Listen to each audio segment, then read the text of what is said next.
சென்ற 15ஆம் தேதி உச்ச நீதிமன்றத்தின் தீர்ப்பு வக்ஃப் திருத்த சட்டம் 2025 பற்றி ஒரு தீர்ப்பு வெளியாச்சு.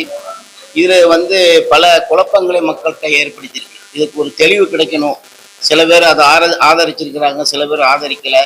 அந்த மாதிரி ஒரு குழப்பமான ஒரு சூழ்நிலை இருந்ததுனால இதை பற்றி தெளிவுபடுத்த வேண்டும் என்ற நோக்கத்தோடு தான் இந்த பத்திரிகையாளர் கூட்டம் ஏற்பாடு செய்யப்பட்டிருக்கிறது.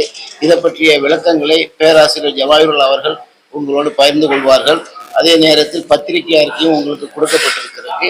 அவர்களுடைய தெளிவுரைக்கு பிறகு நீங்கள் உங்களுடைய கேள்விகளை கேட்கலாம். எங்களோடு Amjad advocate, doctor Amjad advocate இருக்கிறாப்புல, கரீம் இருக்காப்புல, நிறைய லீகல் சைடில் உள்ளவங்களும் இருக்கிறாங்க. மற்ற அமைப்பு சார்ந்த ஜமாத் இஸ்லாமி, மஸ்ஜித் கூட்டு அமைப்பினுடைய தலைவர், அப்புறம் ராபியா, அந்த ஆல் இண்டியா முஸ்லீம் பர்சனல் போர்டு மெம்பர், இவங்க எல்லாருமே இருக்கிறாங்க.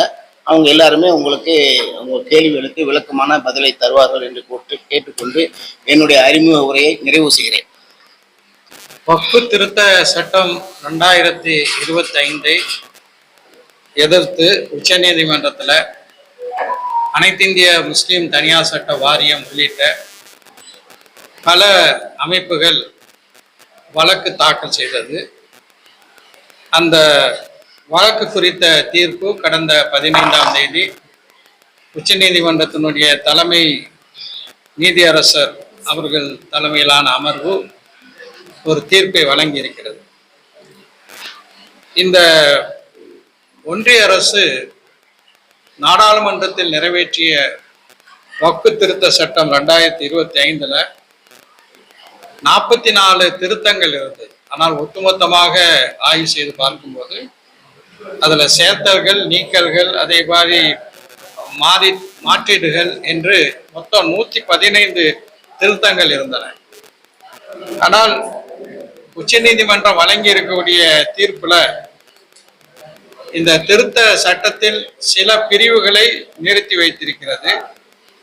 ஆனால் அரசமைப்பு சட்டத்தினுடைய பல விதிமுறைகளை மீறக்கூடிய பல பிரிவுகளுக்கு இடைக்கால தடை விதிக்காதது ஒரு பெரிய ஏமாற்றத்தை தருகிறது.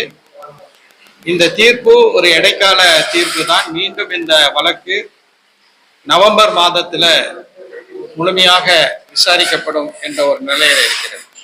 பொதுக்கூட்டம் நடத்துவதற்கும் அனைத்து இந்திய முஸ்லிம் தனியார் சட்ட வாரியம் முடிவு செய்திருக்கு.